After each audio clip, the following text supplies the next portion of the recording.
So as you can see, the ladder's still here. I've still had painting to do. You know, COVID has taken its toll on me a bit, and it's just left me feeling quite tired some days. Slowly recovering, and very well aware of the fact that I've just got to keep going and not to kind of slide off into the doldrums, because that is not going to help. Anyway, some little updates here. The wasp's nest has survived the torrential downpours. Now, I was actually away for a couple of days.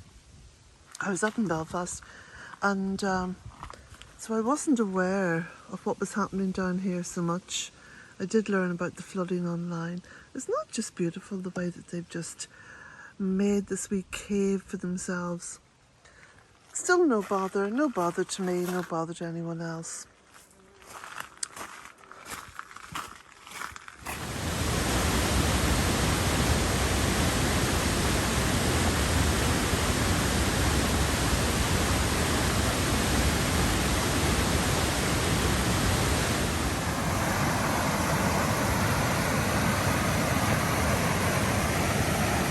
So after several weeks of no rain,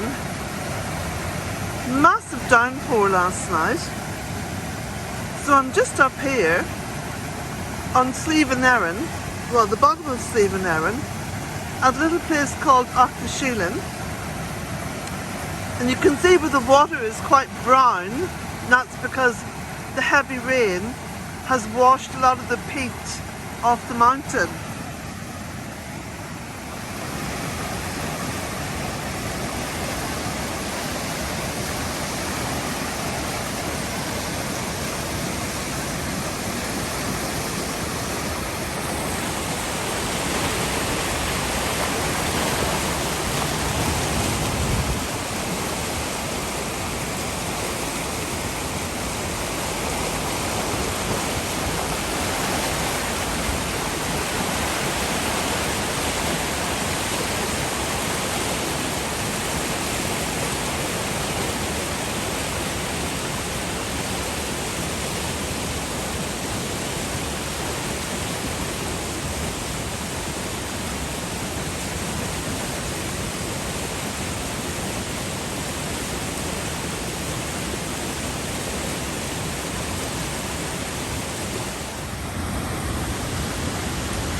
Bubbling and churning.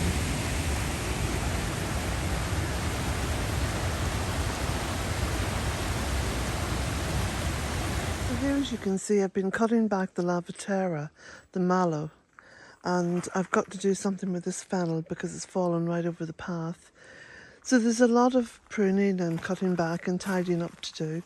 I've been sorting out my veranda over there, giving it a jolly good sweep through, because there was multiple cobwebs and spiders and all kinds of little creatures that just decided that they were going to take up residence there. But I have just gently swept with a soft broom and managed to disturb them enough to encourage them to relocate. Anyway, I think most of them have now. So, some leaves dropping here from the laurel. Lughnasadh is very much just around the corner. Do you know, I'm so looking forward now to the autumn, especially the early part of the autumn. The lovely mists, the coolness.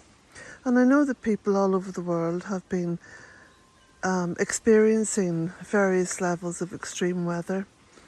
And no more than what's been going on here, except of course we've had lots and lots of rain, which was very welcome after, I say 2 weeks of drought. It was actually a lot more, you know, because the water level in my spring well has decidedly dropped, and it may be another few days, may need a bit more rain to get that well pumping again.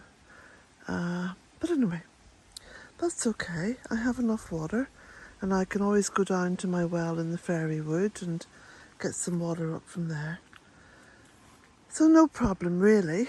Nothing compared to what a lot of people are suffering in terms of wildfires, because of course the wildfires are so destructive. I mean, they're just devastating. But anyway, the cooler season is on its way, and I think that's always worth. It's always worth looking forward, you know, rather than sort of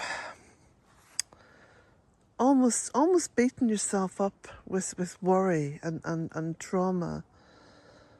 Yeah, it's a pretty hard one really at the moment. It's a pretty hard one to even talk about. So, look at the roses. So the beautiful Hebe's Veronica is in flower. Isn't that gorgeous? And again, you know, this just grew from the cutting. I stuck a cutting in down there, and I've had to keep cutting it back because it's gone a bit wild, it's gone a bit feral. It's a very welcome and very Lughnasadh, very much a Lughnasadh site, which is the flowers on the Crocosmia montbretia. They are gorgeous. I'm going to be picking some flowers and putting them into a vase, I think, today.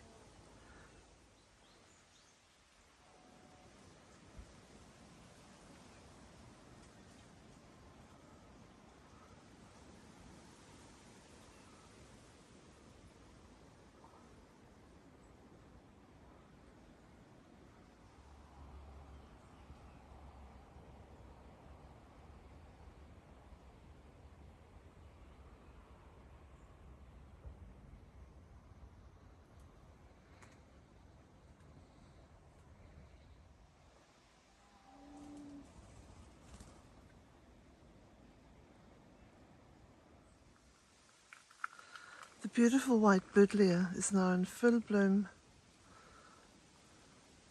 I must say it's wonderful to see, but it's going to be even more wonderful to see the butterflies on it. So if the rain holds off, I think we'll see some butterflies. This is a beautiful Ligularia, which I planted down here in the lower woodland, and it must be about 5 feet tall.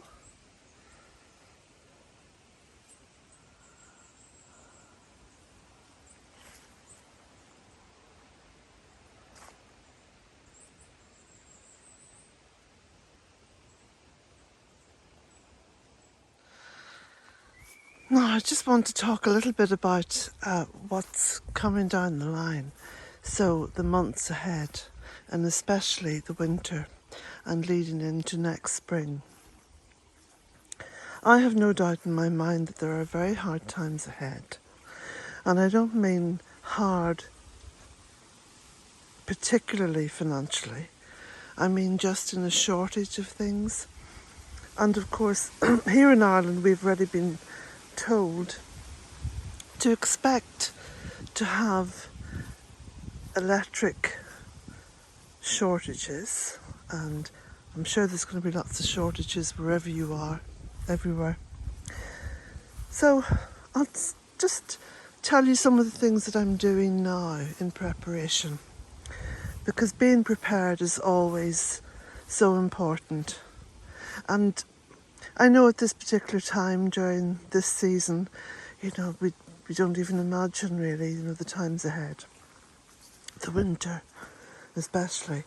But what I'm doing now is I'm collecting up lots and lots of kindling, and I'm putting it in a place where it's going to remain dry. So that's my cup. I'm carrying my cup at the moment. Just to let you know, and picking some flowers. But I've noticed in the shops where these little sacks of kindling are sold, but they've almost doubled in price. And wood and kindling and fuel to burn on stoves is getting more and more expensive. So this really is the time that when you're going for walks, take a big bag with you and collect what you can. Look at the plums here on the tree. This is a plum tree that I planted years and years ago, and I'm just looking up and I'm seeing plums up there. This is the first year in ages that it's actually fruited. And I think it may be because I did give it a really good feed in the spring. So anyway, I am diverting myself here. But of course this is the way of Bealtaine Cottage. I can't just talk about one thing because there's so many other things which come to mind. But anyway, that's just one particular aspect of trying to prepare. Now another one, because of course we're coming up to Lughnasadh, and there's going to be a new moon on Thursday and the full moon. So the new moon of Lughnasadh is this Thursday, and the full moon of Lughnasadh is the 12th of August. So this is a good time to make intentions as well. I just stopped there and give the screen a little wipe because it got a bit misty. Yeah, it's a good time to make intentions, but also to think about what's in the hedgerows, because there's so much food in the hedgerows. And as all those berries ripen, so it could be the sloes on the blackthorn, it could be these beautiful berries here on the hawthorn, it could be the fruits on the fuchsia, the cob nuts, the nuts in the hazel trees. There's so much food, and this is a great time to make preserves. Now, when my children were small and I lived in London, we used to go out foraging along country parks and golf courses. You know, where you have the edge of anything, you have an abundance. It's always known as the fertile edge. So if you go along the edge of a golf course where you can't be seen, you'll find lots of brambles, lots of blackberries, lots of food that you can forage at all times of the year. So this is a good time to make those preserves. Now, when my children were small, I would make, at the very least, 12 jars. If I was making anything at all, whether it was jam or pickles or chutneys. And by the way, there's a very good recipe for blackcurrant chutney on my website, bealtainecottage.com, and all the links are below. I would make a minimum of 12 jars. And that just worked out basically one a month. So, you know, the jam wasn't for every single tea time. The jam was for tea times when we didn't have a cake or a bun to have.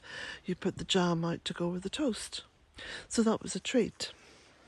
The same with the pickles. You didn't put the pickles out for every meal. You put the pickles out or the chutneys out for very specific meals. So if you make 12 jars of whatever it is you're making, you'll have one a month. Now, if you're living on your own, you're going to have a surplus. So you're going to have a few extra jars going spare at Christmas, which you can then give away as gifts. So there's so many ways of preparing for what lies ahead.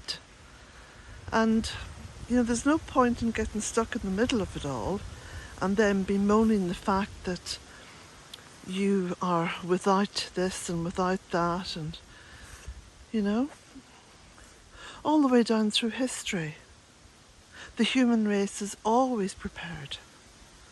It's only really over the past maybe generation or two that we've become a little bit cosseted and lazy, even to a point, where we've had huge supermarkets and lots of surplus, and you could almost go out at any time of the day or night and buy whatever it is you wanted. And it hasn't served us well.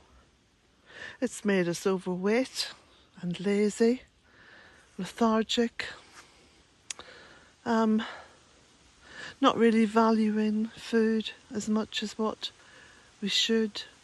So there's no seasonality now to food, you know. So anyway, that's just a few words. I think I'll be talking about this a lot more, but it has just sprung to mind as I've been walking around and seeing the sheer abundance. Now, don't get too concerned about my breathlessness, by the way, because this is something that I'm just dealing with at the moment and just slowly building up my stamina. And of course, it's by building up the stamina that then the energy is manifested. You see all these little shrubs, they're hypericum. Well, I just grew so many of them from seed and they flourished this year. Absolutely flourished. Right, okay. So blessings to you all. And I think I'll do another video on Thursday, the new moon, because I have intentions that I want to set. And it's a great time to do that. And the simplicity of it is that as you set your intention on the new moon, as the new moon slowly fills out, slowly grows into that full moon, so your intentions do. So they begin to manifest. Oh, right. It's a beautiful evening. No more rain, not for the moment anyway. Oh. Blessings to you all. And I'm going to do a book reading later on and put it up on Patreon.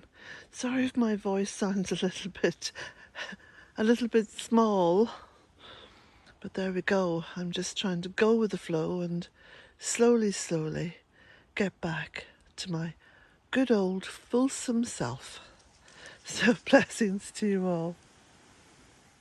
So this was Bealtaine Cottage at the very beginning in 2004.